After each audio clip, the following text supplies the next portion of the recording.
The Spike2 graphical sequence editor. From the sample pull-down, we can access the sampling configuration. Here I have set up one waveform channel and two event channels to record. To access the graphical sequencer, we use the Sequencer tab. On the screen is the underlying software code that is the sequencer, a set of instructions to control waveform and digital outputs. The highlighted code is a loop, pulsing the digital and waveform outputs high and low. In this example, we can start the outputs by pressing the character A, shown here. The set command controls the execution rate of the sequence. In this example, each command is performed every 1000 milliseconds. Programming the sequencer can give you very fine control, but for most people, the graphical version is just what they need. With Graphical Editor selected, we can again control the execution rate in milliseconds. Try to keep the rate as low as possible for your needs, as more processor time needs to be allocated at faster rates.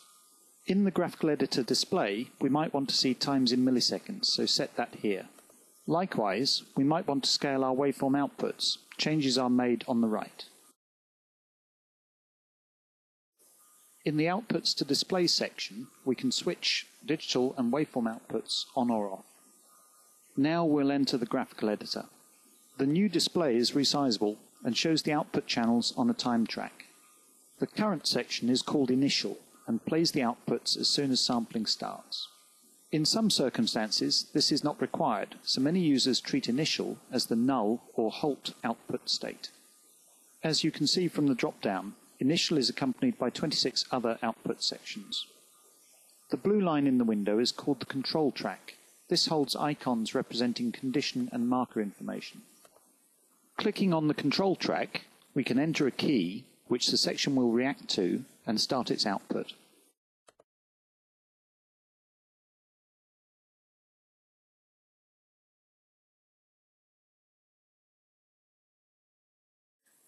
Changing from the Initial section to key A, adding a Go key for this section, setting the number of times this section will repeat. If set to 0, the section will repeat indefinitely. Here, under the control track, a label shows the duration of the frame. An output section can be up to 10,000 seconds in length, but there are limits to the number of pulses you may produce. To get around this, you can set a frame to repeat for the number of pulse repetitions you require. From the palette on the left, we can select icons representing pulses and add them to the timeline. Adding a single pulse to one digital output here, now a train of pulses to the other digital output line. As each pulse section is added, or later clicked on, we can edit its parameters. Start times and length are the most usual, but amplitude for waveforms, and here, the interval between the number of digital pulses can also be set. Now a pulse shape suitable for only waveform channels, a ramp. We can set the start and end amplitudes, and for a sinusoid, the amplitude and phase. In the palette, you can see other types of pulse shapes available to add.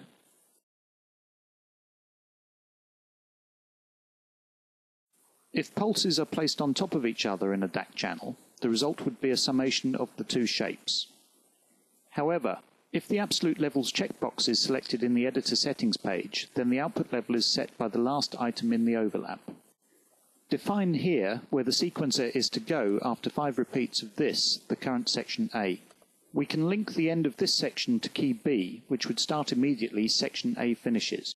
To save time duplicating outputs in multiple frames, we can use the copy function here. Choose which outputs to copy, including the control track. Now choose the source or start and the range or single key section to copy to. Copying from key A to B. As we view key B, we should see only the digital outputs copied from section A. Stepping between the two sections to see the differences.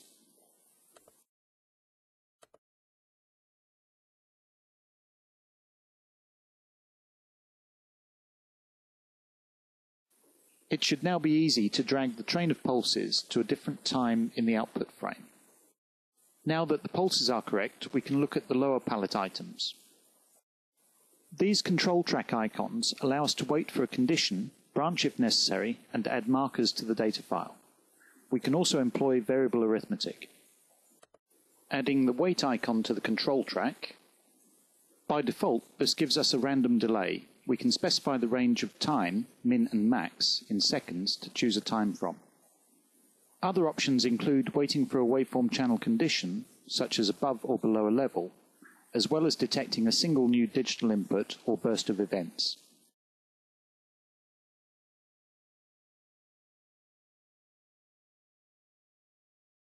With the control track selected, we can change the length of the output frame, as well as the number of repeats and where the sequencer should go when the frame is finished. Choosing Initial here, so that the outputs stop at the end of key B's output. Allocate a keyboard character to the section so that we can start it independently at any time. The comment added here will appear while sampling to help us remember what this section does. Closing the editor stores the currently defined outputs ready for sampling. Pressing Run Now takes us immediately to a new sampling document. What we see here is a dockable sequence control panel. Start recording, then press one of the sequencer keys to start the output.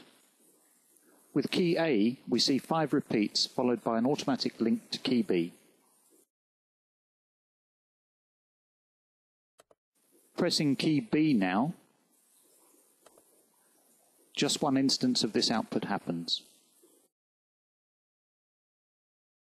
Instead of pressing the control panel item, we can also use the keyboard. Note that the whole section of output is not played, as the sequence was told to restart too quickly.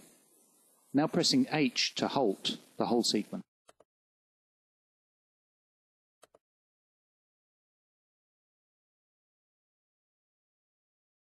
To add an arbitrary waveform, we can use either existing data or create our own. Here we will explore the use of virtual channels.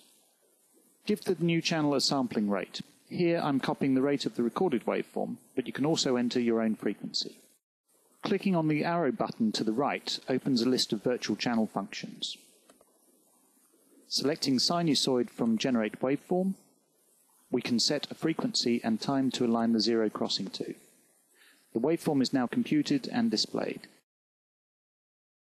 Accessing the channel expressions again to add an envelope to the sine wave.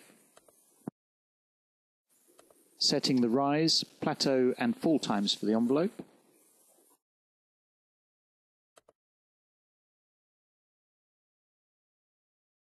And a new expression is formed. This is added to the virtual channel expression. At this point, it does not compute. Adding multiply by to the expression will cure this. What remains is a tone burst of waveform.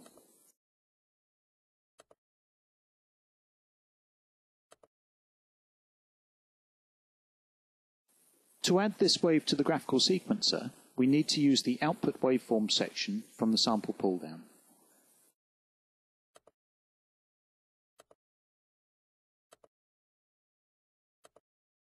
We specify the channel, time range to add, and which DAC output the wave will be sent to.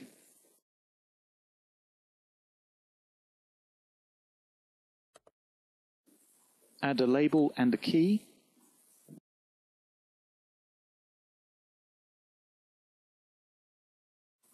Press Add. Now added to the arbitrary waveform list, we can go back to the graphical editor. On section key B, we will add the palette icon for the arbitrary waveform. A small marker appears in the control track and the waveform is shown on output DAC 0. Having changed the length of the output, we can see the whole wave shape that will play.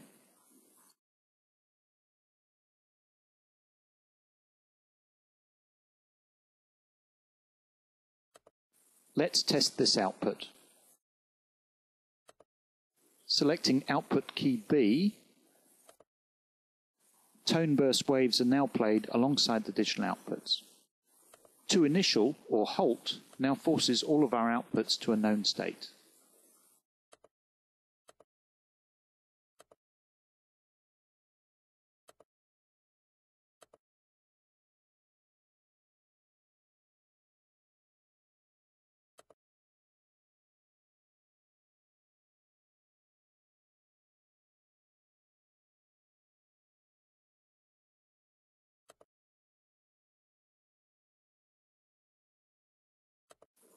Adding the branch icon to the control track, we can set a probability percentage to either continue to the end of the time track or branch to a new key.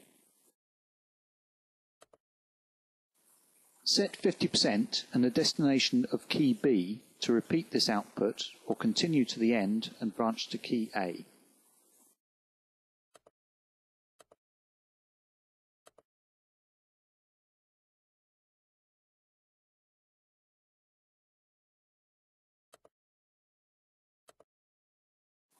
Testing the output.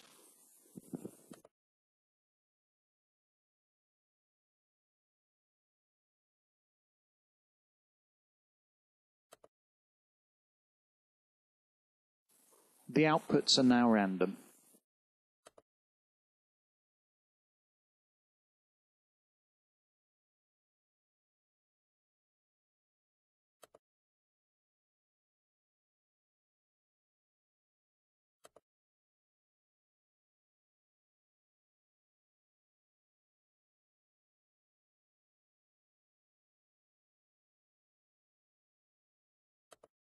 Back to the graphical sequencer now.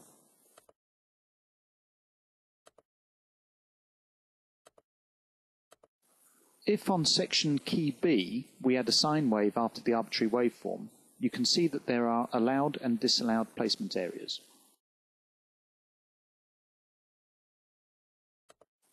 Add a digital pulse now, and a timing error is produced. This is indicated by a small tick here and also a message in red. By changing the time of the pulse, we can remove the error, or we may be able to change the sequencer rate to improve resolution.